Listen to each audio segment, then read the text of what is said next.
গল্প বলে বলে ধরিয়ে দেব। তো আমরা শুরু করি আর কথা না বলে।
ঋতুর কথা মনে রেখে আমরা শুধু বসন্তের অংশটুকু পরিবেশন করলাম।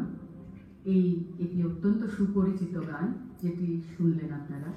সেটির মূল নাদ বিদ্যা পরব্রহ্ম রসা জানরে।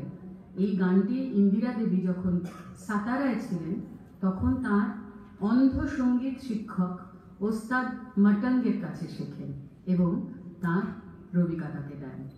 আজকে অনুষ্ঠানে যা বললাম, আমরা কোনো রকম কালানুক্রমিকভাবে যাচ্ছি না, বিভিন্ন রকম গল্প এবং ঘটনার মধ্যে দিয়ে কিছু কিছু গান আপনাদের সামনে আমরা তুলে ধরব। তো একটি রবীন্দ্রনাথের লেখা থেকে শুনি। তোকে আমি যে সব চিঠি লিখছি তাতে আমার মনের সমস্ত বিচিত্র ভাব যেরকম ব্যক্ত হয়েছে এমন আর কোনো লেখায় হয়নি। তোর এমন একটি অকৃত্রিম স্বভাব আছে, এমন একটি সহজ সত্য প্রিয়তা আছে যে সত্য আপনি তোর কাছে অতি সহজেই প্রকাশ হয়। সে তোর নিজের গুণে।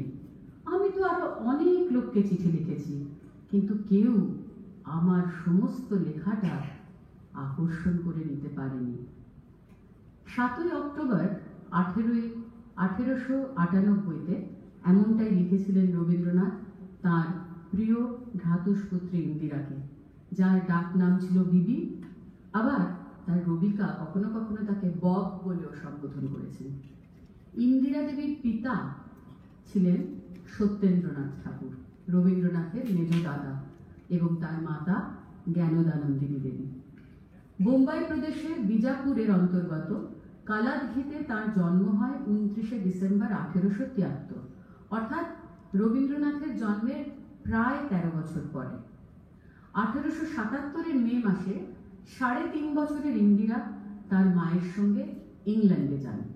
সঙ্গে ছিলেন দাদা সুরেন্দ্রনাথ ও ভাই কবীন্দ্রনাথ। পরের বছর অর্থাৎ 1800